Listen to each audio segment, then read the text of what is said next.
j'espère que vous allez bien.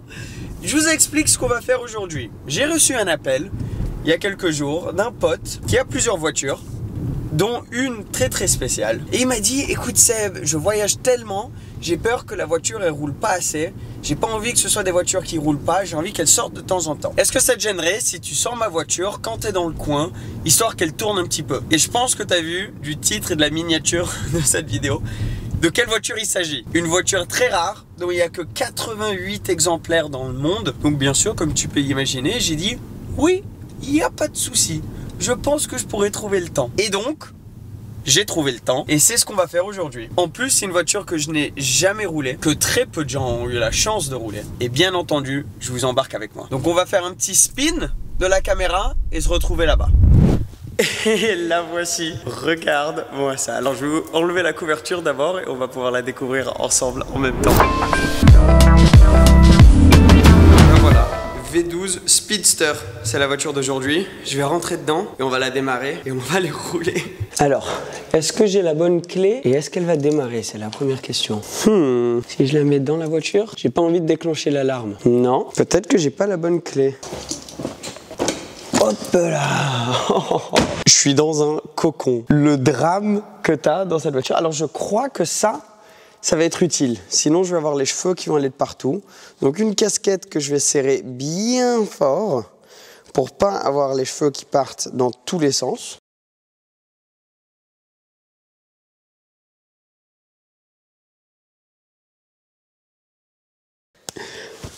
Hop, ça devrait faire le taf. On se prépare. J'ai les lunettes de soleil pour quand on sort. Alors, on va la démarrer.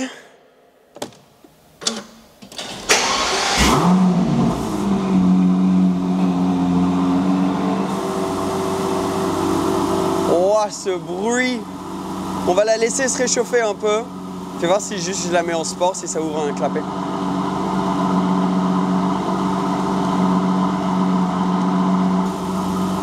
Mode GT.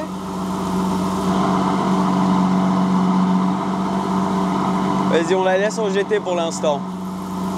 Alors, je vais ajuster mon siège. Comment j'ajuste mon siège? Ah, c'est là. Ah, c'est manuel pour l'avancer. Ok. Ceinture, c'est une ceinture classique, oui. Là, vous êtes en train de tout découvrir avec moi. Hein.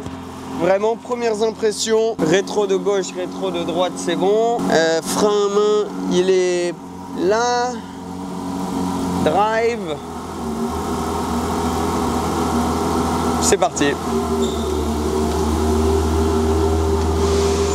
Oh, la sensation exceptionnelle. Pas le plus facile de la sortir du parking en première mission.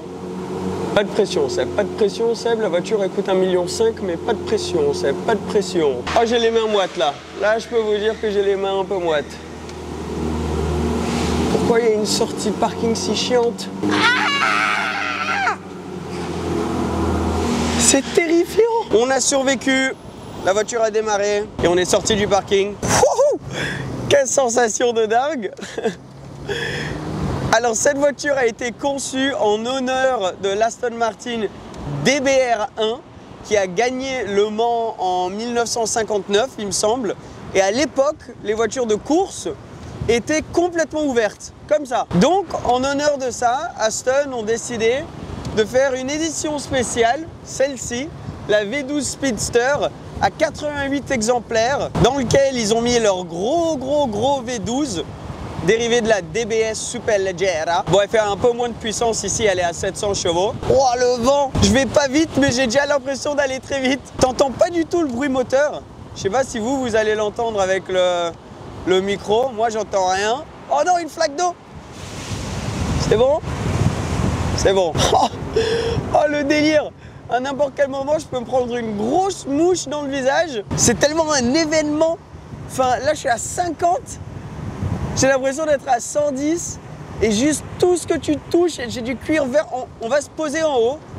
Là, je monte direction la turbine, parce qu'il faut la faire rouler un petit peu la voiture. Donc, j'ai pas envie d'arrêter le moteur directement.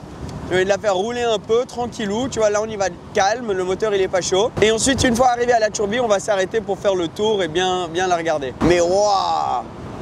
88 exemplaires dans le monde. Elle était juste en dessous d'1 million d'euros, je crois, quand quand elle était en vente de base et aujourd'hui elles se revendent, ben, il y en a tellement peu en vente, mais je pense que c'est vers les 1,5 million justement. Donc on va faire très attention avec. Hein. Je vais me mettre en mode sport quand même. Et pour me mettre en manuel, est-ce que je reclique sur le D? Ah non, ok, il faut cliquer une des palettes. Grosse palette en carbone. Donc là on est en sport et manuel. Par contre, j'ai les feux allumés, ils sont en auto. Bon. Et la clim, j'arrive pas à l'éteindre. Menu clim, il y a un écran là. Oula. Oula, du calme la clim. Voilà. Clim off, j'en ai pas besoin. C'est bon. Oh le V12. Oh le V12. Pops et bangs. Je sais pas si elle est basse. Elle m'avait pas l'air si basse que ça.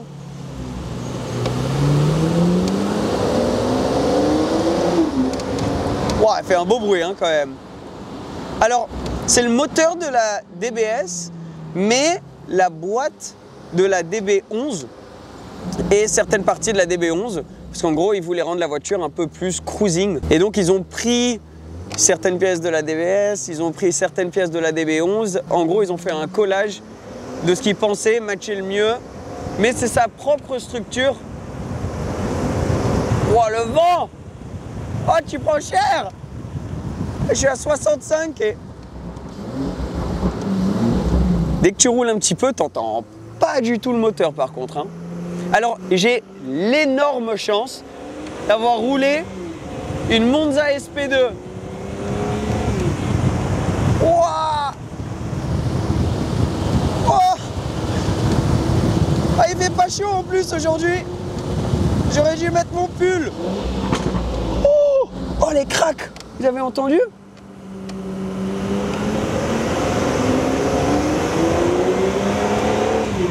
Oh le bruit! Wow! Je peux pas aller trop vite parce que... Quel animal! Oh là là! Ah ouais, c'est une expérience hein! Tu la bouffes l'expérience, tu te la prends en pleine gueule! Wouhou! Ça te réveille! En tout cas, tu vas pas t'endormir au volant là-dedans. Oh la casquette! Je sais pas si c'était une bonne idée la casquette. J'entends pas du tout le bruit du moteur. Oh ça pousse aussi hein. Oh ça pousse hein. Le V12, donc c'est un V12 biturbo. Le couple il est là directement. Par contre en sport, même en sport, la direction est très très légère. Bien sûr, tu es en frein céramique. Bon, là, je la pousse pas la voiture, hein. C'est pas la mienne, c'est celle d'un pote. Je la respecte, on va pas aller commencer à bombarder avec. Mais une petite accélération. Largement de quoi t'amuser. On est en propulsion en plus, il faut que tu fasses un peu gaffe. C'est génial. J'ai l'impression d'être dans une voiture moderne, mais qui date des années 50. C'est exactement ce qu'ils voulaient faire parce que c'est l'expérience de conduite d'une voiture des années 50 quoi. Par contre je suis en train de pleurer, bientôt je vais plus rien voir. Mes lunettes de soleil se font attaquer par le vent de tous les côtés. J'ai les larmes aux yeux, parce que de un c'est une expérience qui te met les larmes aux yeux, mais deux juste parce que tu te prends vraiment tous les éléments en pleine figure. Si tu trouvais qu'une DBS ou une DB11 manquait un peu de panache, et ben là t'es servi. Vas-y, je vais m'arrêter pour qu'on puisse faire un petit tour quand même de la voiture, vous montrer l'extérieur et même pour moi là, faut que je m'arrête 2 minutes pour que je comprenne un peu la dinguerie qui se passe. Viens, on va la regarder un peu la voiture. C'est bon, j'ai repris un peu mes esprits. On va faire le tour de la voiture. Alors la voici direct, dès qu'elle est dans le soleil, c'est une dinguerie. La peinture, je sais pas si tu vas arriver à voir en vidéo, mais elle est tellement métallisée et c'est juste magnifique en vrai. Donc elle a la livrée un peu Aston Martin F1, donc avec la couleur Aston F1 avec le jaune fluo. On retrouve donc les phares avant de la Vantage, mais sinon à part ça, ben, ils ont complètement tout changé. Donc full speedster, ça veut dire que tu as 0 pare-brise. Comme tu as pu voir en montant ici, ça veut dire que tu prends quand même assez cher en roulant, surtout quand tu vas vite. Alors il y a une solution à ça, ben, tu sais quoi, je vais vous montrer maintenant, on va découvrir ensemble. J'ai pas encore ouvert l'arrière, j'ai la clé là. Si j'ouvre ici, normalement, ben, tu les vois à travers la vitre, tu as 2 casques Aston Martin Est-ce que c'est ouvert complètement? C'est vraiment en live, vous découvrez tout avec moi. Ouais, normalement. Ok, c'est bon, oui, juste ça s'ouvre comme ça. Hop là. Ah ouais, t'as un petit coffre quand même. Oh, les casques full carbone, fait exprès. Donc je pense que ça doit limite être beaucoup plus roulable une fois que t'as le casque, mais après t'entends rien. Je sais pas s'il y a le système pour que tu puisses parler aux passagers aussi. Mais sans le casque, moi je kiffe en vrai, ça te fait une expérience de fou, t'as pas besoin de rouler super vite pour vraiment vivre le truc. Avec le casque, ça doit être stylé aussi, mais regarde comme tout est en carbone, c'est juste magnifique, elle est dans un état, celle-là aussi. Et bon, t'as quand même un petit coffre. Ok, on va refermer ça. C'est très joli, comme ils l'ont fait d'une manière pour que tu puisses quand même voir les casques derrière. Alors, ce qui est très sympa, c'est qu'ils ont quand même pensé tout ce qui est aérodynamique, parce que tu peux voir qu'ils ont fait un design pour que l'air passe à travers ce pont, en gros, entre le passager et le conducteur. L'air arrive ici.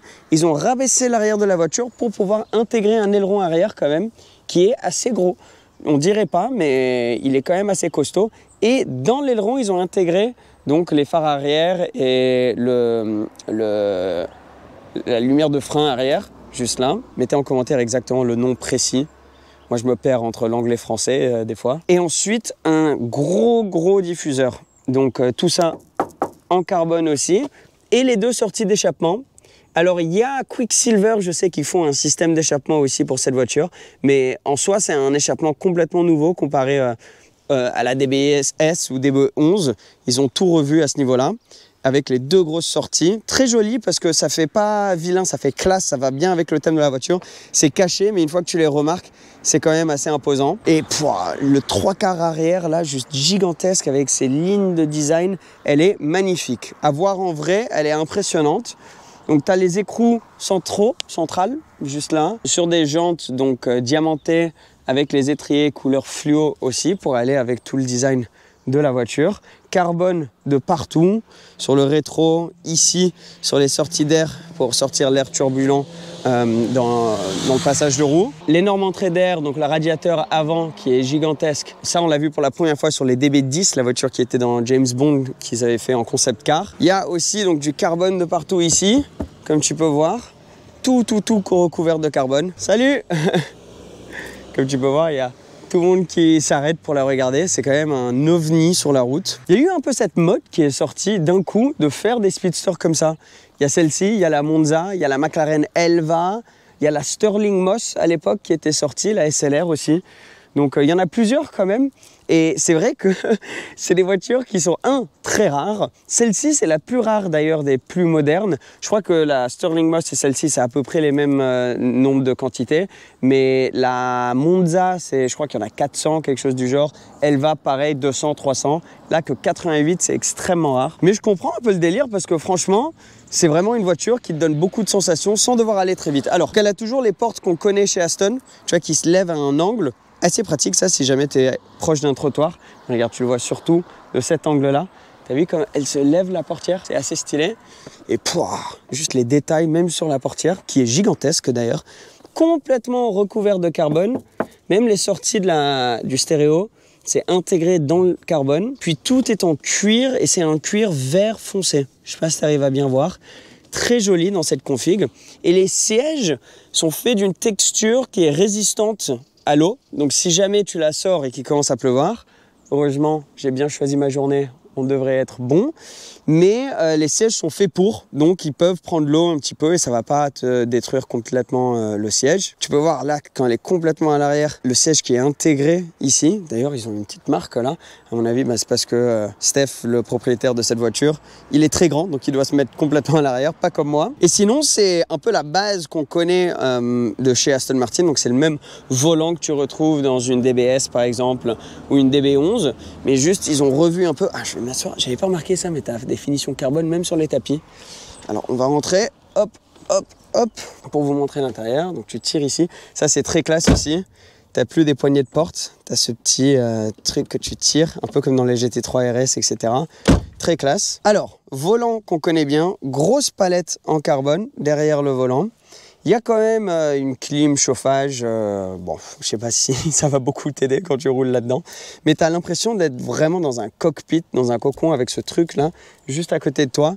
Tu es complètement encerclé C'est assez impressionnant. Alors là, on retrouve donc le système qui est basé quand même. Donc elle n'est pas encore passée. Celle-ci, elle est arrivée avant la DB12, le nouveau DBX, le nouveau Vantage, etc., qui ont le nouveau système, l'interface Aston Martin. Là, c'est toujours l'interface qui était basée sur ce que Mercedes avait à l'époque. Donc tu retrouves un petit peu la roulette juste là. Et bon, c'est moins avancé, mais franchement, tu t'en fous. Tu vas jamais l'utiliser dans cette voiture. Par contre, ça m'a surpris. Tu as vu, là, tes ajustements de rétro sont vraiment mis au centre. C'est en mode ne te trompe pas. Ajuste bien tes rétros. J'ai pas l'habitude de voir un truc aussi prominent, aussi central pour ça. Donc comme chez Aston, tu as Park, Reverse, Neutral Drive juste là et le Start Stop. Et donc cet écran, si je démarre la voiture, tu vois, bah, magnifique cet écran qui s'allume. Bon là tout complètement digital, ton tableau de bord, et tu as, donc ça c'est ce avec quoi je jouais tout à l'heure, tes ajustements pour la clim, etc. Tu as quand même des boutons physiques, c'est assez sympa, mais c'est tout un peu caché ici. Et au niveau du passager, alors ignore toutes mes caméras qui sont en bas là, au niveau du passager, tu as vu, tu as cette pochette un peu en cuir qui fait office de boîte à gants, et ton siège, et c'est tout. Faut que je le mette en dessous pour que vous voyez, je passe en dessous du pont là, qui lui aussi est en carbone, bien entendu. Ah, t'as vu, il y a même des petites sorties pour le stéréo, etc. ici. Très joli. Et voilà, le passager, en gros, il se concentre sur la route. Et voilà, sinon, c'est le système de base de chez Aston pour cet intérieur. Wow, c'est quelque chose, hein. Franchement, impressionnante cette voiture. Bon, on va continuer à rouler un petit peu. Et après, je vais devoir la ramener parce que, bon, j'ai pas envie de trop rouler la voiture. L'idée, c'est vraiment juste de la rouler de temps en temps pour la batterie et pour vraiment la sortir. Parce que garder une voiture en stockage tout le temps et qu'elle bouge pas, c'est pas bien, pour la batterie, mais c'est pas bien surtout pour le moteur, pour tous les fluides. Il faut pouvoir la sortir de temps en temps. Et grand respect à Steph, le propriétaire de la voiture, de vouloir sortir la voiture souvent. Lui, il la roule très souvent, très régulièrement. Il n'a pas peur de la rouler et elle veut justement qu'on profite, qu'on kiffe de cette voiture. Et je trouve ça très beau. Juste avant qu'on reroule, j'ai une idée. Je vais mettre le micro derrière, démarrer la voiture et donner 2-3 revs pour que vous entendiez le bruit.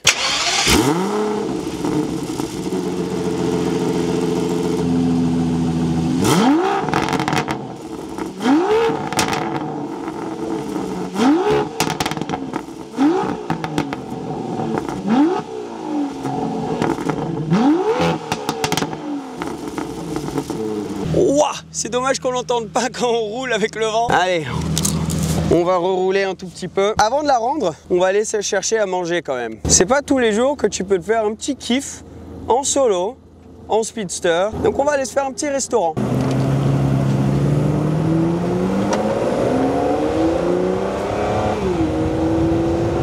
Waouh là là. Ah, j'avais oublié à quel point tu te prends tous les éléments.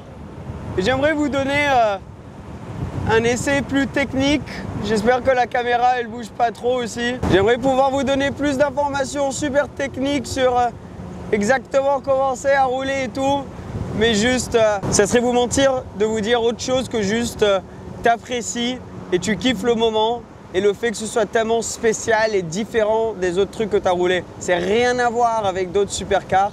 C'est tellement unique comme expérience. Alors oui, il y a aussi la Monza, oui, il y a aussi la Elva, qui sont un peu dans un style similaire, certes. Mais je dirais pareil avec ces voitures-là. C'est unique aussi. Alors est-ce que celle-ci, c'est celle des trois que je choisirais? Je pense que j'aurais ça plutôt que la Elva. Mais c'est vrai que le bruit du V12 Atmo de la Monza, c'est un délire quand même. Donc ouais, à choisir entre ça et une Monza, je prendrais peut-être la Monza. Après, c'est pas le même prix, hein. Parce qu'une Monza aujourd'hui, c'est encore 1 million de plus, je pense. Et bon, tu me diras, si t'as 1,5 million à mettre dans une voiture, t'as peut-être 2 millions ou 2,5 millions, je sais pas. Je sais pas comment ça marche à ce niveau. Bonjour. Par contre, t'as vraiment tout le monde qui te regarde, quoi. Si t'es quelqu'un de timide, c'est pas la voiture pour toi, hein. Ça je peux te le dire. Si t'es quelqu'un qui aime se déplacer tranquillou et juste avoir son Aston Martin pour cruiser, j'irai pas acheter une Speedster. En tout cas, ce qui est pratique, c'est que niveau visibilité, t'es tranquillou. Tu vois tout autour de toi sans problème. Oh là là, mais franchement, c'est magique. Je sais pas comment l'expliquer, c'est le genre de voiture qui te rappelle les bases de la conduite. T'as pas besoin de bombarder, t'as pas besoin d'aller vite. Et comme j'ai dit, c'est la voiture de mon pote, je vais pas le faire aujourd'hui. Mais elle te donne des sensations, elle te donne envie. Tu vois, là, j'aurais pu prendre à droite et aller directement au restaurant et je serais arrivé. Mais je vais aller faire un petit tour, je vais prendre la route un peu plus longue parce que c'est un kiff. et parce que tu as envie de rouler et de profiter de la voiture encore plus. Et c'est ça qui rend une voiture spéciale. Donc oui, il y a beaucoup de personnes qui vont dire « Je comprends pas l'utilité d'une voiture comme ça, tu peux que la sortir quand il fait beau, c'est tellement rare, c'est juste le moteur d'une autre voiture existante qui coûte la moitié du prix. » Certes, c'est une voiture qui a énormément de performance et qui est impressionnant mécaniquement, mais tu l'achètes pas pour ça. Tu l'achètes pour faire ce que je fais aujourd'hui, c'est il fait beau, tu fais un kiff, tu vas aller déjeuner. Normalement, il faudrait que tu ailles déjeuner avec tes potes, mais je sais pas, j'étais tellement dans l'ambiance, j'ai juste envie de profiter ce moment solo, vous faire une vidéo et partager ça avec vous, que là, je vais me faire ma petite entrecôte en solo, en plein kiff. C'est vraiment juste quand tu rétrogrades et que tu vas pas vite que tu entends la voiture. Une accélération là.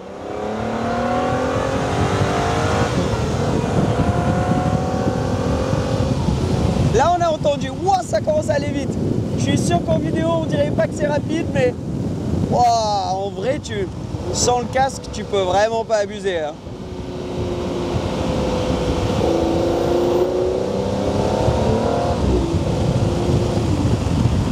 Waouh, waouh, waouh. Allez.